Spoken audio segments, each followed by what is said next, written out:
What's up guys, it's JGman179 back again with another review from Day Late Game Reviews. This week we're taking a look at the next game in the long line of Assassin's Creed games, Assassin's Creed 4 Black Flag. In this new entry to the series, you take control of Edward Kenway, who's Connor's grandfather, as he becomes an infamous pirate, a member of the Assassin Order, and tries to get rich.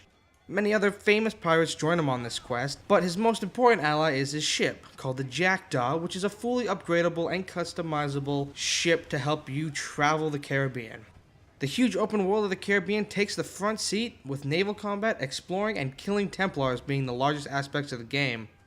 The entire world is open, meaning you can go from land, to ship, to underwater, and back again, without ever seeing a loading screen. This gives the world a feeling of hugeness not seen before in the series.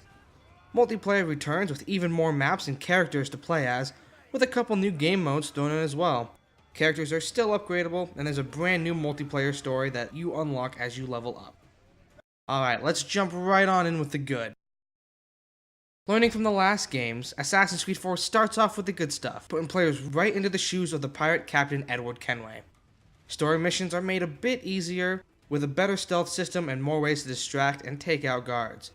This game is definitely one of the best looking Assassin's Creed games so far, and the tropical environments look amazing, as does the water. The world feels alive and is filled to the brim with activities to do. From exploring islands to capturing ships and diving for underwater treasure, there is so much this game offers.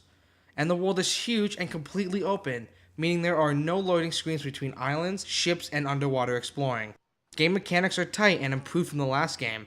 Running through crowds of enemies is still easy and fluid, and the rest of the free running is good as well. This game is just fun to play, and the story is as interesting as it's always been. The Out of the Anima sequence are really cool as well. Players control a researcher at Abstergo Entertainment who's researching Kenway for an assignment. You are able to explore the inside of the Abstergo Corporation and learn about the conspiracies there. There's so much to do in exploring this game, and the polished mechanics and outstanding visuals make this one of the best Assassin's Creed games yet. But it's time to look at the bad. There aren't too many bad things in this game. Most of them are just small annoyances. Even though the free running and traversal is the best it's been, there's still times when Edward has a mind of his own and decides to jump off a building or go in the opposite direction that I wanted him to go. The other thing that I found annoying was the fact that I had to capture tons of enemy ships in order to get the upgrades I wanted. And each sequence is the same, causing it to be a boring necessity in order to get a ship that would stand up to the harder enemies later in the game. Many story missions are the same as they were in previous games, with tons of escort missions, tailing missions, and eavesdropping missions. Even though the tightened mechanics make these a bit easier, it still stinks to have to play these types of missions again. Let's check out the achievements. Assassin's Creed 4's achievements are as good as they've always been, requiring a lot of exploration and completion of side quests. Much like other open world games, the achievements require fully upgrading stuff, completing main missions, side missions, and collecting all the collectibles. The multiplayer achievements return and are as dumb as ever. With achievements like reaching level 55 and using every ability in a match, it's going to take you a while to level up enough to get these achievements, meaning it'll be a long grind to get you to 100%. So it's time for the decision. For my reviews, I've changed up the rating formula a bit in order to make it more specific.